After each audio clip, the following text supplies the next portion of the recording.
If you've known us for a while, you'll know that there's one aspect of our off-grid life that we just haven't been able to get right. This borehole is completely useless. We're not finding any water, which is why we're doing it. We've gradually come to terms with the fact that if we can't find a permanent solution to this problem, there's a chance we won't be able to fulfil our dream and raise our family here in this woodland. This video has been filmed over the last 12 months. We've worked hard to implement a new system in the hope that it will solve the problem once and for all.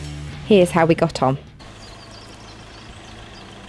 We went and picked up this tank from a local place in Lincolnshire, and it's an Enduramax tank. It's 10,000 litres, and it's the proper one for drinking water. It's made of the right plastics. You can get other ones that are the same, look exactly the same, black tanks. It's a bit more expensive, and we actually couldn't have got a bigger tank for that truck.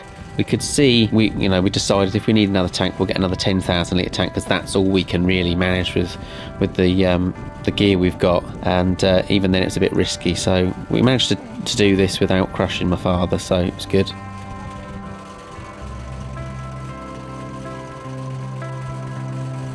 So we've had this tractor for years and years. It's an old Ford 10 tractor. It owes us nothing. It's an ugly thing, and you have all these ideas. Oh, we'll try and do it up when we get it. We'll try and you never get time. You basically never get time to do anything. We just use it and change the oil in it, and it's fairly abused. It's got one headlight. Looks like it's just only got one eye, and it's a bit sad and tatty, but it does pretty much anything you ask of it.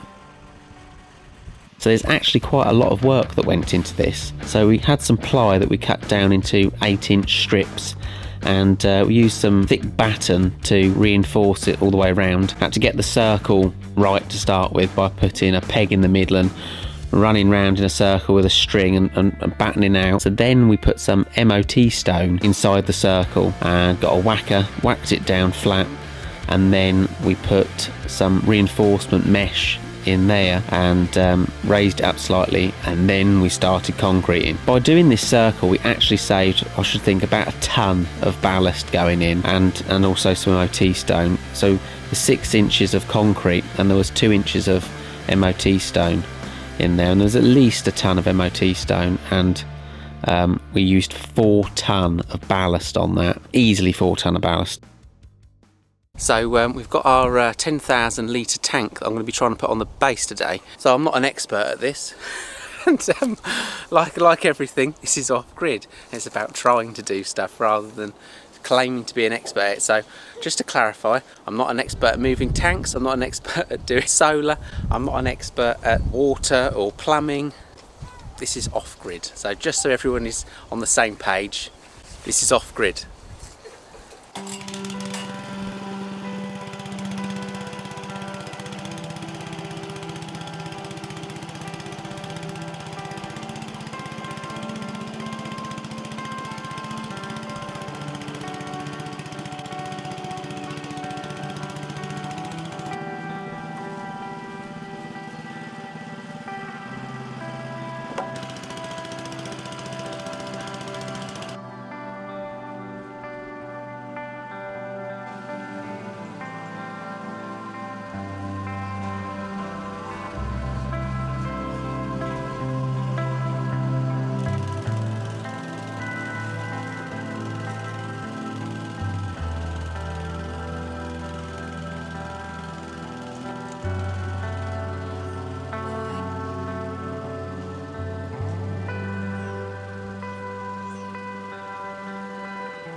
Work on being better when I'm 70.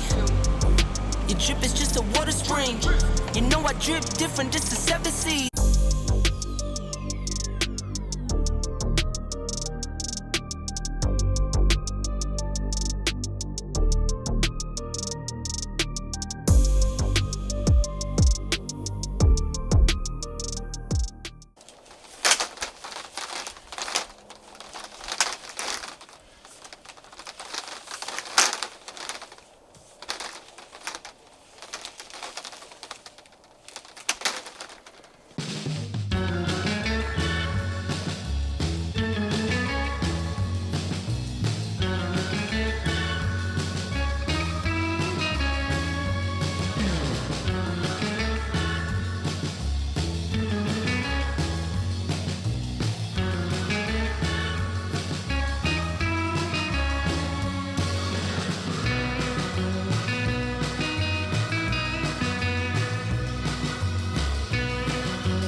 starting to think you need a warm day to do this.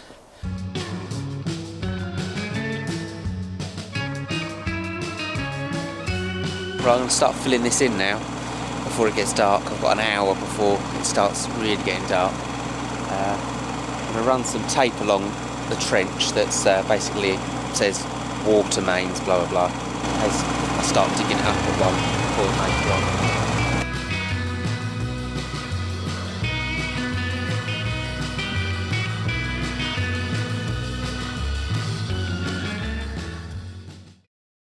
What we've had to do here is we've had to buy these small 300 litre potable water tanks and put them under the gutterings. So we've got down pipes that come down, and when it rains it fills these up, and we've got little catchment bits above them where I can put some mesh in there so it's easy to clean out, and then it goes in the tank, and then there's an automatic pump that will come on. It fills up so high, it's got a little float on them, and bam, it comes on and it fills up the big tank. So we've actually got 3 of these tanks. We've got 2 on the barn, and then we've got 1 on our mobile home. So they just pump back to the really big tank. Yeah, so one of the reasons why we've had to do it this way is we've had to maximise on every roof that we've got. In fact, we're looking at to try and do something similar on the polytunnel to grab that water as well. How are you doing? How are you doing? Okay. Here you go, Daddy. Thank you, darling. There's some water here. It's really helpful. Ooh. That's too hard. No, not really. Let's see Mummy. Let's see your Daddy. You've got to go with Mummy. Mummy's taking you out for a walk. Okay. The easiest thing would have been to obviously put a tank in the ground and use it, but we couldn't have made use of our big borehole pump because it's a long pump and it's a fantastic pump, and we didn't really want to lose that. It works so well here, and also with our high water table you've got to bury it in concrete because it will want to pop out the ground. We haven't had a lot of problems with quality tanks freezing. That's why people put them in the ground, because of freezing, and it hasn't been much of an issue with the ones that are good quality, and these ones are supposed to be above the ground and not explode. And we find that if they're going to freeze, they'll freeze a little bit at the top and around the outlet. Well, our outlet on this one big tank isn't going to be being used, so it isn't a problem. And also it's so much easier to insulate with, say, straw or something of that nature than go to the trouble of trying to bury either this big tank or the low profile tanks that you can get. So I had to change my idea slightly because the pipe is so hard to get straight and it just keeps wanting to bend over. Luckily I had some wide soil pipe. I'll run all my pipes up that, and it's so much easier to get them reasonably straight and they don't look a total mess. So that cable there is the cable for our pump, and I've got to pull that through from this end, from the building end, away from the little computer thing, and the other end of it goes under there, and it's piped luckily, so I can just pull it out from underneath this soil, and it goes round the back of the van to the pump.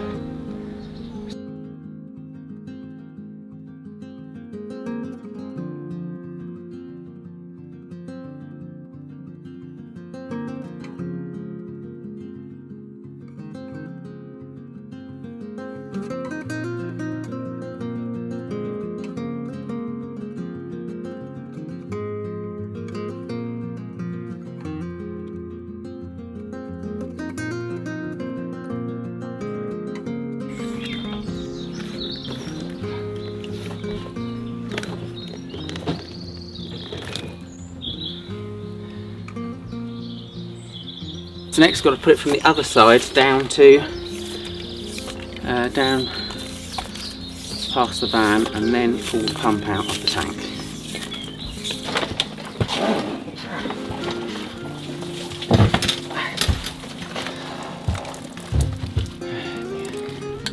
You're not going to believe this. What?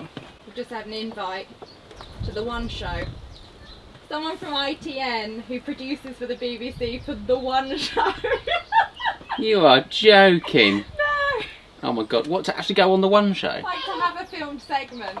Oh. You want to be on the One Show? Not really. Okay, so the backstory of that is we joke about not being the One Show because we are now going into the realms of being, what's the word? Controversial. That's the word, controversial. That's not conspiracy theory anymore. The governments have made an absolute fortune out of us. So we avoid some of these things. We've been invited to some of these things, but they can edit you very badly on some stuff. You know, let's put it that way. We've avoided some of those sorts of shows, and the One Show is one that we joke about being non-risky, very boring sort of programme that they put on. So well, we probably won't be going on now after that comment. No.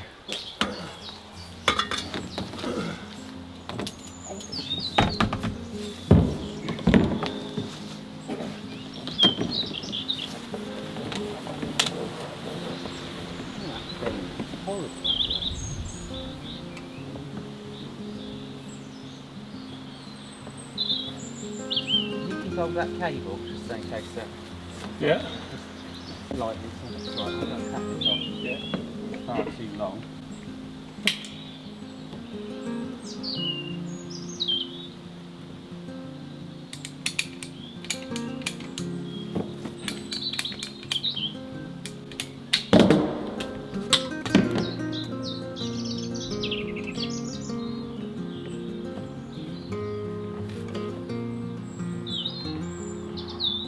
So we've just put this in.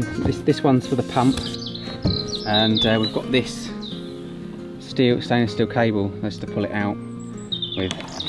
So to get this lid off, we have to just undo this one here, and once we undo that, we can slide that off and turn the lid. These ones all just come out.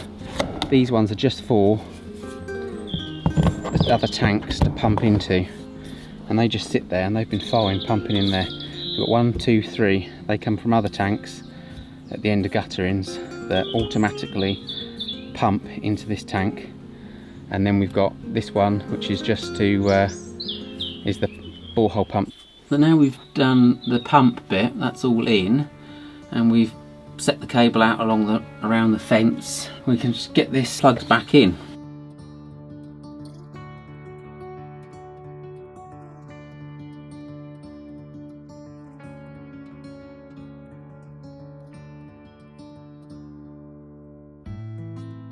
This has been a long job, really long job. A lot of seasons have passed trying to get onto this. We got the tank early because things were going up, so we bought that. Having time to do it, having a day to mix the concrete for the base, having a digger there to do the trenching, having all the plumbing parts to do the job, and just having time. It's been so difficult to get time to do it, but we're doing so much. We're doing so much again this year, and the next big project is this gasifier that I'm dying to get my hands onto. I've bought loads of the materials, so that's where we're at next. This project has taken a really long time, and that's not something we're used to. Before we had children, we were able to pour all of our time and effort into projects like this without worrying about the impact on the other areas of our lives. Having a family definitely makes life more complicated, but more meaningful too. As Grace and Albie grow, we hope they will start to understand the work that has gone into building this life around them and take enjoyment in helping with future projects. Collecting rainwater is just the first part of the journey. Watch this video to learn how we filter it and make it safe to drink.